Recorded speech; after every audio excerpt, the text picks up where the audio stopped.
This week in East Brunswick, the high school wrestling team with a 6-0 record faced its most difficult challenge, Madison Central. We'll have highlights from the key matches later in the program. Also this week, Shirley will taste some rattlesnake steak at Lily Langtry's on Route 9. Consumer advocate Adrian Eisner will discuss selecting an income tax preparer. And on this week's Township Council Review, we'll show portions of Monday's action session. But now, as promised last week, a quick look at a dance contest taped on January 13th at East Brunswick High School.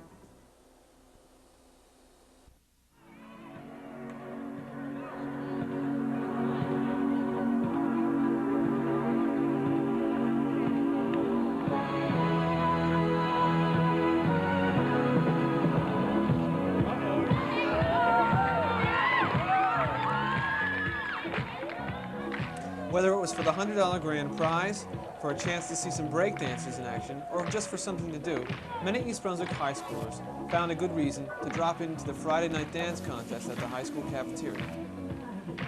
Let's watch some of the dancers in action.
Hi, welcome once again to Shirley's Restaurant Guide.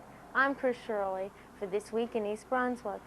Today I'm at Lily Langtry's, which is located on Route 9 North in Old Bridge, and the owners are Jill and Tom McDonough.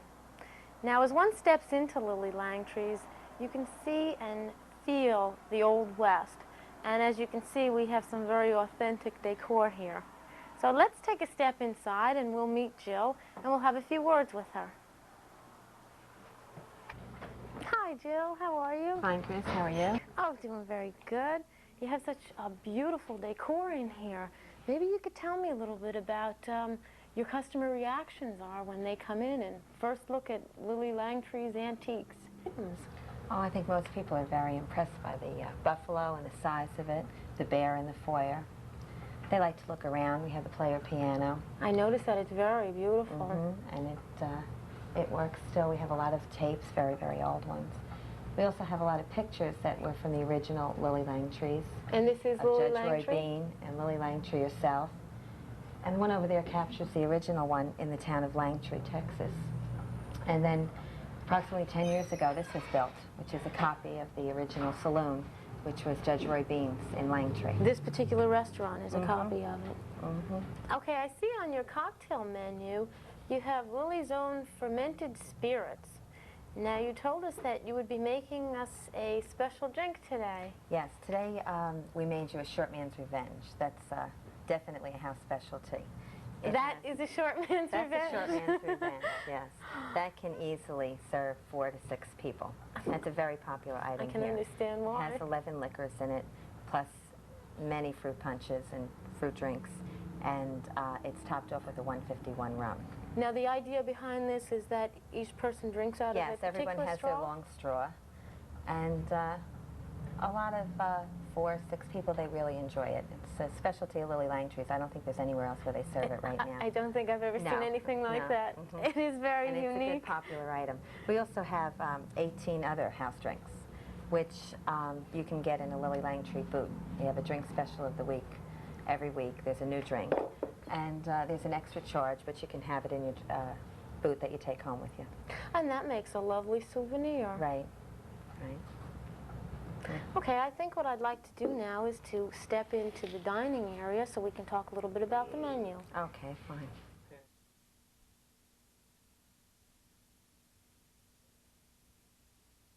You have an extensive, diversified menu here. Now, how did you come about making it this way? Well, the first thing we did, we added a lot of Italian specialties due to the fact that the chef is Italian. We added much more seafood. It's a popular item today. Okay. I don't believe they had veal. We now serve several veal dishes. And we have a good selection of steaks. And I see you also serve game food as well. Yes, we did make a few changes there too. We have a buffalo ribeye. We condensed it more to what we felt was the more choice cuts of buffalo. And we still serve venison, Cornish hen, trout, frog's legs. Some of the items that you can't get in every other restaurant. So what percentage of customers come in just to try the game food? Oh, I'd say approximately 20%. Some are repeat customers, and then we always have the new customer looking for something different. To try something new. Yeah. Okay, now you mentioned to me you also have specials on Monday through Thursday, which is dinner for 2. Yes, it's something we've just instituted. We serve dinner for 2 for $9.95. It's a special menu. You have 6 or 7 items every evening, and it's served between 5 and 10 Monday through Thursday.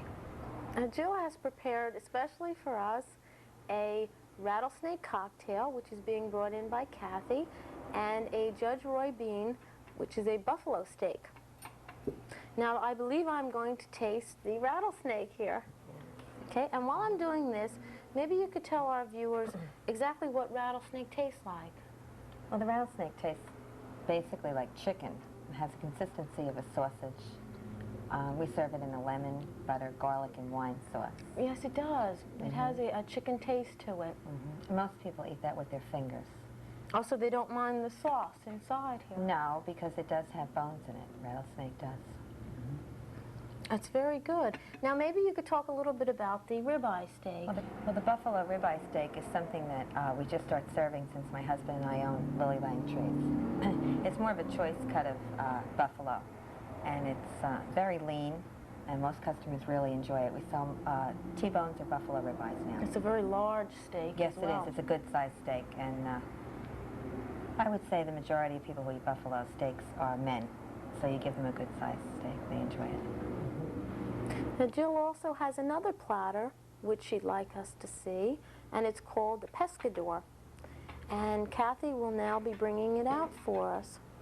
It is a fish dish, and we'll have a little look at this, and you can talk about it for us, Jill. Okay. Well, this Looks delicious. one of several items. It's a blackboard special, and it's a dinner for two. And it's lobster tail, shrimp, filet of sole, scallops, mussels, clams. It's served over a bed of linguine. And the sauce is a light wine sauce with a little bit of garlic and butter. It's very beautifully decorated and presented. We serve several items as a dinner for two. It's very lovely. Now, if you'd like to talk to me a little bit about the entertainment that you have here in the evening. Well, we have talent night Monday night and entertainment Tuesday through Saturday. Friday and Saturday we use larger bands. Right now we have one, the Stylers, and they're a jazz type band, 8 pieces. And we have a snack menu. And in your hours? The band plays till 2 o'clock. We're open on Friday and Saturday till 3, and the other evenings we're open till 2. Sunday night we close at 12 o'clock. Well, Jill, thank you for letting us come into Lily Langtry's and talk with you and showing us your unique restaurant. Oh, thank you for coming. I've enjoyed it. Thank you. And we'd like to thank all of you for joining us today. And this is Chris Shirley for This Week in East Brunswick. And until next time, enjoy your dining. Now let's look at some East Brunswick High School wrestling. Hello and welcome to This Week in East Brunswick. We're at the East Brunswick High School where the crowd is really rocking, waiting for a championship wrestling match between East Brunswick High School and Madison Central. Both teams are undefeated and it should be a great match. So let's look at some of the action.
The score following the Pazinko-Williams match was 22-21 in favor of East Brunswick, leaving only one match to decide the victor, the heavyweight match between Mitch Turk of East Brunswick and Fernando Rodriguez.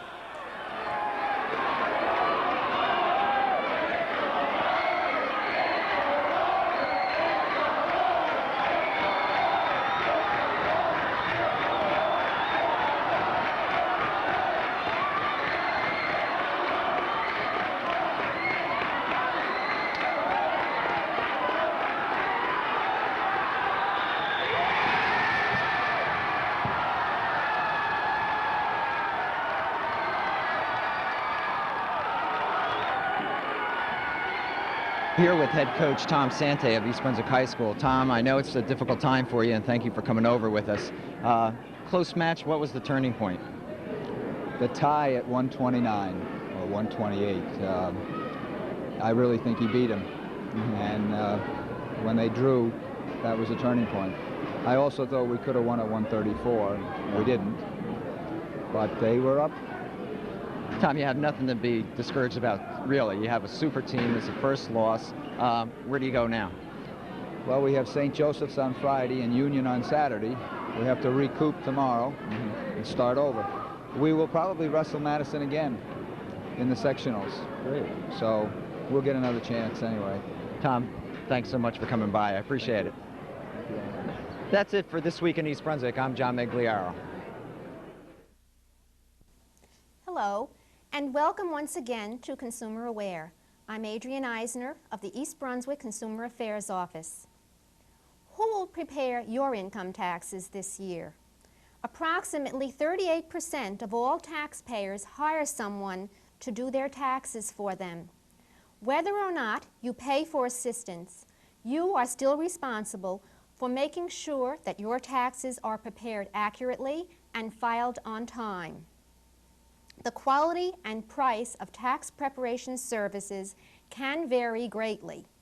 If you decide you need assistance, you should shop around to find the preparer best suited to your needs. There are several types of tax preparers. An enrolled agent is certified by the IRS after having worked 5 years as an IRS auditor or after passing a government exam. Enrolled agents are authorized to represent you before the IRS. A certified public accountant, or CPA, has passed a professional qualifying exam. CPAs also are authorized to represent you before the IRS. Some attorneys also prepare tax returns, and they too are authorized to represent you before the IRS. A public accountant may have special training, but he is not certified and cannot represent you before the IRS. There also are individuals who may have special training or experience. Several preparation firms have extensive training and experience requirements for their staffs. To find the preparer that best suits your needs, call several and ask these important questions. What is your training or experience in preparing income tax returns? The more complex your tax situation, the more you may wish to get the advice of someone with specialized experience. What do you do to check for accuracy? Does someone else double-check errors? If so, are they reviewed for arithmetic errors only, or also for errors in tax interpretation? Approximately how much will you charge for preparing my tax return, and how is that fee determined? Where can you be reached later in the year if I need help with an audit? Can you represent me if IRS audits my return? And if so, how much would you charge? When you visit the preparer, expect certain things. A preparer should go through a checklist to see which deductions you are qualified to take. A preparer should also sign your return and enter his or her name and Social Security number or federal identification number. this should be on the return. A preparer should not guarantee you a refund before he actually does your return, or suggest that you claim non-existent deductions or commit any other improprieties. A preparer should not ask you to sign a blank return or a return that has been filled in pencil. You should gather and bring to the preparer any information or documents that might apply to your taxes, including a copy of your last year's return. Remember, too much information is always better than too little. After your return is prepared, check it to make sure that all the information is correct, and always maintain a copy for your own records. Although this is a subject most of us would like to postpone thinking about it, it is wise to get started early and avoid the last-minute panic. If you have any question about income tax preparers, please call us at the East Brunswick Consumer Affairs Office. We're there Monday through Friday, 9 a.m. until 1 p.m. Thank you for joining me on Consumer Aware. Hope to see you again next week. At Monday's Township Council action session, a new ordinance governing signs in town was discussed. Council debate on the topic, due to begin in a few weeks, was put off for 60 days at the request of the Chamber of Commerce. The Chamber asked for additional time to prepare their side of the debate. Mayor Fox came out against the request, stating that the Planning Board, which drafted the ordinance, and the Chamber disagreed on a few fundamental points for some time now, and that additional time would not make much difference. The majority of the council disagreed, however, and granted the request. That's all for this week. Thanks for watching.